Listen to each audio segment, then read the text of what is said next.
Les alchimistes en ont rêvé, ils l'ont fait. Voilà ce que titraient les journaux anglais en 1932, au lendemain de la publication des travaux de Cockcroft et Walton. Alors, ils n'ont pas transformé le plomb en or, mais ils ont transmuté, pour être exact, du lithium en hélium. Pour ce faire, ils n'ont pas non plus travaillé dans des laboratoires poussiéreux, cachés avec de vieux alambics et des creusets, mais dans un laboratoire de recherche, et ils ont mis au point un accélérateur, un objet fantastique, un accélérateur de particules. Je vous vois un peu froncer les sourcils, mais ça peut être expliqué très simplement. Imaginez un gâteau dont on ne connaîtrait pas la composition.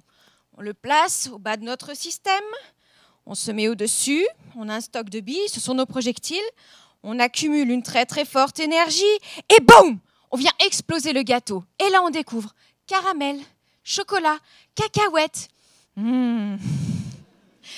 Alors comment imaginer qu'un tel objet ne fasse pas partie de notre patrimoine culturel?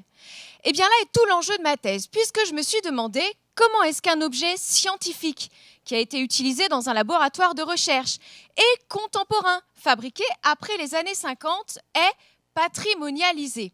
Et s'il l'est et qu'il est exposé par exemple dans un musée, qu'est-ce qu'on donne aux visiteurs, celui-ci, pour qu'il puisse se l'approprier?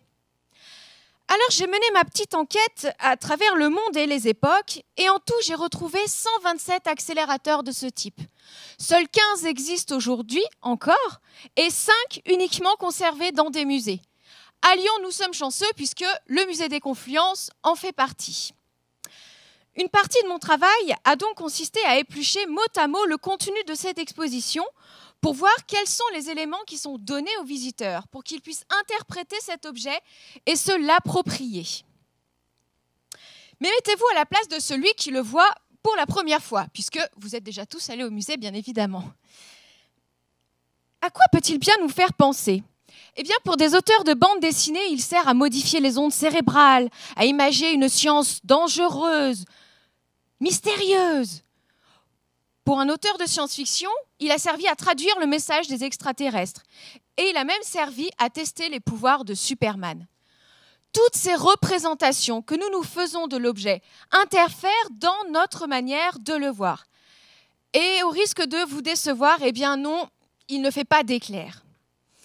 Alors aujourd'hui, je n'ai pas le pouvoir de changer les mots du musée. Mais mes travaux vont contribuer au fait que l'on vous parle de ces objets différemment, en intégrant leur image scientifique, leur image historique, leur image individuelle, ce qu'on appelle leur biographie, leur image fictive. Et vous verrez, ils sont passionnants.